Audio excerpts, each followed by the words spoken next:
I know it sounds like a conspiracy theory, but it's legit and it's been explained by economists like Milton Friedman. Our government is causing inflation, and I'm going to explain how and why they would do that.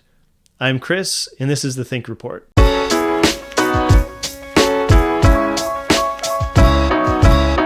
Milton Friedman famously said, "Inflation is always and everywhere a monetary phenomenon, in the sense that it is and can be produced only by a more rapid increase in the quantity of money than output." So what does that mean? That essentially means that there's more money for us to spend than things to buy.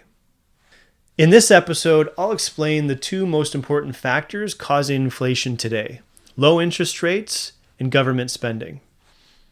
Let's start with low interest rates. But first, let's remind ourselves how supply and demand work. Supply is the availability of goods that are for sale, and demand is our desire or need to purchase them. So for example, if I want to buy an iPhone, I'll go to the store and they'll sell me one. The demand in that case is one iPhone, and the supply is one iPhone. But what if demand goes up? What if 1,000 people want to buy an iPhone, but there are only 100 iPhones? In that case, you can imagine that the price of the iPhone would go up.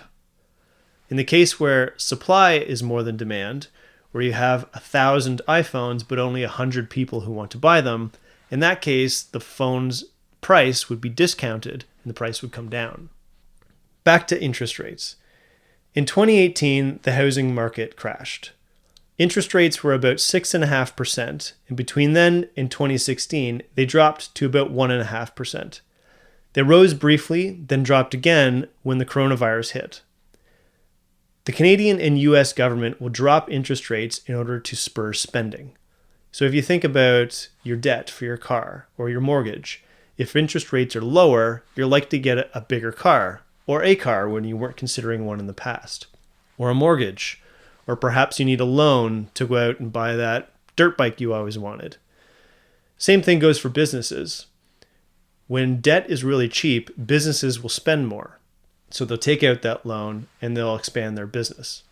You can see in the graph below the Buffett indicator. This graphs stock market value to GDP. It's not as complicated as it sounds. What you do is you take the total market cap, so that's the value of all the business in the US, and you divide it by the total output, which is GDP. Now, for the most part, that should be 1-to-1. The value of your business should also create 1 unit of GDP. But as you can see in the graph, it fluctuates.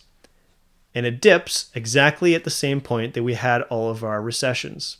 So we had one in 2001, we had one in 2008, we had the coronavirus in 2019, and then we had a spike thereafter. So you can see that low interest rates really does work. The cheaper the government can make debt, the more borrowing people and businesses will do, and the more they'll spend in the economy. That brings us to our second point, which is government spending. In addition to low interest rates, which were stimulating the economy and motivating people and businesses to purchase more, the government also went on a spending spree, spending $2.2 trillion in the US and $65 billion in Canada. That came through in the form of stimulus checks, grants, and tax incentives. So if you were a person, you would receive a stimulus check. If you were a business, you might receive a grant or a tax incentive. That means more money in your pocket. If you're a business, that means more people you can hire. That means those people have more money to spend on the economy, and it stimulates growth. So as a result, you have a whole bunch of money now that's been injected into the economy. It's either been injected privately through low interest rates spurring on private debt, or publicly through government spending. The graph below illustrates total public and private debt as a percentage of GDP. You can see in 1950 it was much lower and rose till today where it's 372% of GDP. That's basically unpayable. It means that we as a country have more debt than we're able to pay off. So if we can't pay off our debt, what if we could increase the value of the assets that we buy? That's essentially inflation. Consider this as an example. Say you buy a $50,000 car. and you take debt to pay for that car. Cars depreciate. So next year, your car is worth $45,000. But you only paid off $2,000 in your debt. So now you have a car that's worth $45,000, but you have debt worth $48,000. That's unpayable. But what if you could increase the price of your car from 45 back up to 50? Then you could pay off your debt. That's essentially what the government is doing.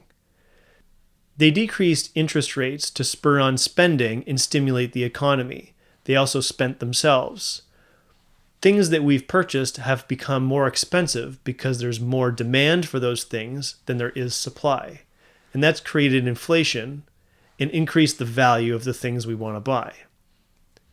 But it seems that the government has let low interest rates run for a little bit too long, and we're seeing more inflation than we expected.